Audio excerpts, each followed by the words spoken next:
735 560 francs CFA contre 62 milliards 565 332 620 francs CFA en 2017, soit une baisse de 1 milliard 787 597 060 francs CFA en valeur absolue et 2,86% en valeur relative. Il se répartit ainsi qu'il suit. Dépenses de personnel, titre 2. Les dépenses de personnel enregistrent par rapport à 2017 une baisse de 58 517 060 francs CFA en valeur absolue et 0,24% en valeur relative. En effet, elle passe de 24 572 511 620 francs CFA à 24 513 994 560 francs CFA. Dépenses de fonctionnement, titre 3. Les crédits inscrits à ce titre s'élèvent à 25 706 137 000 francs CFA contre 23 419 615 millions de francs CFA, soit une augmentation de 2 286 522 000 francs CFA en valeur absolue et 9,76 en valeur relative %. Il se décompose comme suit. Services votés, 24 197 530 000 francs CFA contre 23 419 615 000 francs CFA, soit une hausse de 777 915 000 francs CFA. Mesures nouvelles, 1 508 607 000 francs CFA. Elles sont destinées au renforcement des crédits de fonctionnement concernant les indemnités de logement. Dépenses de transfert, titre 4. Les dépenses de transfert s'élèvent à 4 938 114 000 francs CFA contre 9 113 206 000 francs CFA, soit une baisse de 4 175 92 000 francs CFA en valeur absolue et 45,31% en valeur relative. Les dépenses de transfert se décomposent comme suit. Comité interdiocésien pour le pèlerinage chrétien, 408 millions. Fonds d'appui à l'investissement des Sénégalais de l'extérieur, 500 millions. Aide et secours, 540 814 000 francs CFA. Contribution aux organisations internationales, 2 489 300 000 francs CFA. Fonds d'incubation francophonie, 1 milliard de francs CFA.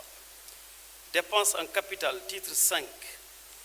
Les crédits inscrits au titre 5 sont arrêtés à la somme de 1 319 490 000 francs CFA contre 2 160 millions de francs CFA en 2017, soit une baisse de 840 510 000 francs CFA en valeur absolue et 38,91% en valeur relative. Transfert en capital, titre 6. Les dépenses de transfert en capital au titre de 2017 se chiffrent à 4 300 millions de francs CFA contre 23 300 millions de francs CFA, soit une augmentation de 1 milliard de francs CFA en valeur absolue et 30% en valeur relative. Ils sont répartis ainsi qu'il suit. Programme de construction des ambassades du Sénégal au Mali et en Mauritanie, 1 milliard de francs CFA. Projet d'appui à la lutte anti-mine en Casamance, voilà 300 millions. Projet d'appui à l'investissement des Sénégalais de l'extérieur, le FES, 2 milliards de francs CFA. Fonds crédit femmes diaspora, 1 milliard de francs CFA. Votre commission de l'économie générale, des finances, du plan et de la coopération économique a entendu le rapport fait au nom de la commission des affaires étrangères de l'Union africaine et des Sénégalais de l'extérieur. Vos commissaires ont chaleureusement félicité M. le ministre pour la confiance renouvelée du chef de l'État et lui ont souhaité plein succès dans ses nouvelles fonctions. Abordant le projet de budget 2018 du ministère, ils ont précisé que la diplomatie de notre pays avait besoin d'un nouveau souffle après l'échec de notre candidat à l'élection du président de la Commission de l'Union africaine. La cause de cette défaite devrait être éclaircie, car même certains pays de la zone UEMOA n'ont pas voté pour notre candidat. Ils estiment que nous devrions mieux nous entendre avec nos voisins et bâtir avec eux un partenariat fort. Vos commissaires ont souhaité que le point soit fait sur nos relations avec le Qatar et ont voulu savoir pourquoi le Sénégal s'est aligné sur la position d'Arabie Saoudite dans le conflit avec le Qatar. Pour eux, nous devrions avoir une position médiane. Pour vos commissaires, historiquement, le Sénégal a toujours eu une grande diplomatie. Les meilleurs diplomates étaient toujours mis en avant. Vos commissaires ont aussi plaidé pour l'ouverture d'alliances sénégalaises dans les grandes capitales. Cela pourrait aider à mieux diffuser la culture de notre pays, car le Sénégal a toujours été une vitrine, estime-t-il. Sur le pèlerinage à la Mecque, après avoir félicité le délégué général, vos commissaires ont estimé qu'il faudrait veiller davantage à la crédibilité des voyagistes sélectionnés, car certains d'entre eux méritent qu'on leur retire leur agrément. La consultation avec tous les acteurs du secteur devrait être intensifiée, disent-ils. Plus globalement, la privatisation du pèlerinage devrait être menée avec prudence. Les problèmes administratifs et de transport rencontrés par les Sénégalais qui vivent dans les pays voisins lors des grandes migrations liées aux cérémonies religieuses, Gamou et Magal, ont retenu l'attention de vos commissaires qui citent l'exemple du corridor passant par Rosso où les tracasseries sont légion. Le recensement des Sénégalais laissés devrait en outre être fait sans délai. Pour vos commissaires, il est indispensable d'avoir des consuls honoraires dans certaines capitales africaines telles que N'Djamena, Yaoundé et Malabo. Ils ont recommandé l'envoi d'une délégation gouvernementale en Afrique centrale pour étudier in situ les questions qui s'y posent. Il serait également utile d'augmenter le nombre d'attachés militaires. L'aide au rapatriement des corps, question récurrente, devrait aussi être revue avec une augmentation du budget aide et secours qui est manifestement insuffisant. Nombre de Sénégalais vivant à l'étranger ne possèdent pas de carte consulaire. Une sensibilisation est nécessaire à ce sujet, car sans ce document, l'action des services diplomatiques de notre pays en faveur de nos concitoyens devient compliquée. La couverture maladie des Sénégalais de l'extérieur dans certains âges qui souhaiteraient rentrer au pays pose problème. Il est en effet de même des allocations familiales et des pensions de retraite. Ces questions-là méritent une attention particulière, estiment vos commissaires. En 2015, une alliance militaire antiterroriste avec 15 pays, dont le Sénégal, avait été mise en place et avec l'Arabie saoudite, des militaires sénégalais devraient être envoyés au Yémen. Vos commissaires ont souhaité savoir exactement ce qu'il en est advenu. Dans certains théâtres d'opération, le gouvernement envoie des militaires dans le cadre du maintien de la paix, alors qu'en réalité, c'est la guerre sur place et l'Assemblée nationale n'en est même pas saisie. Sur ces questions essentielles, il est de première importance de tenir compte du rôle et de la mission de la représentation nationale, ont-ils relevé. Une question lancinante et tragique se pose avec la souffrance et la mort de nos jeunes compatriotes en Libye, au Tchad, dans le désert du Sahara et en mer Méditerranéenne. Le gouvernement devrait se pencher sérieusement sur cette situation, selon vos commissaires. Poursuivant leurs propos, vos commissaires ont rappelé que ce qui nous unit est plus important que ce qui nous divise et que le Sénégal reste notre dénominateur commun. Pour eux, la diplomatie doit faire l'objet d'un consensus national et il est recommandé de laisser les diplomates traiter certaines questions. Ils ont mis en exergue la diplomatie du bon voisinage appliquée par le chef de l'État qui a réservé sa première visite officielle à la République sœur de Gambie. Ils ont rappelé la fermeté sans faille dont il a fait preuve lors de la grave crise qui a sévi dans ce pays, avec les résultats dont chacun se souvient. Il convient donc de se pencher sur l'essentiel, ont-ils conclu. Prenant la parole, Monsieur le ministre a remercié vos commissaires pour leurs félicitations et leurs encouragements. À son tour, il les a félicités pour leur brillante élection et leur a souhaité bonne chance. Il a ensuite tenu à rassurer vos commissaires relativement au consensus fort autour de la diplomatie sénégalaise.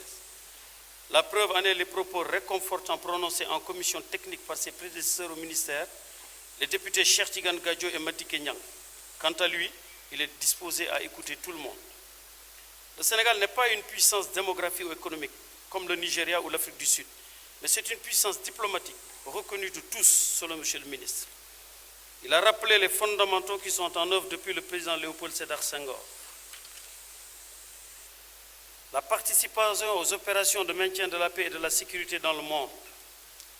Dès les années 60, le Sénégal était présent au Congo-Kinshasa.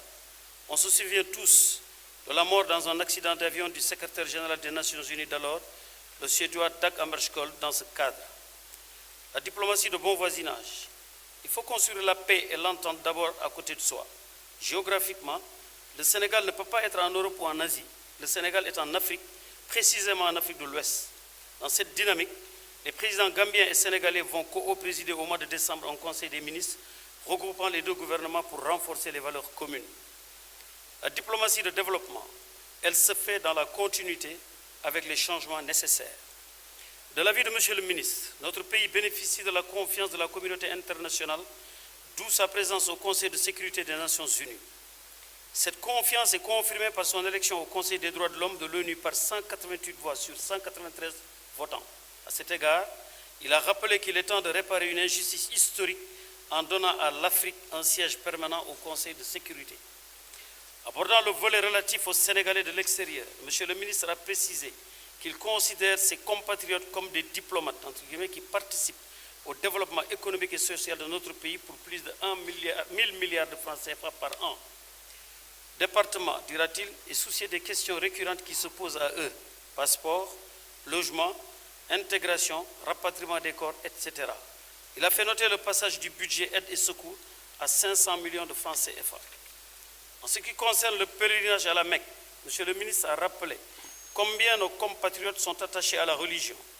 Lui-même vient de rentrer d'un voyage en Arabie Saoudite où il a scruté le circuit des pèlerins.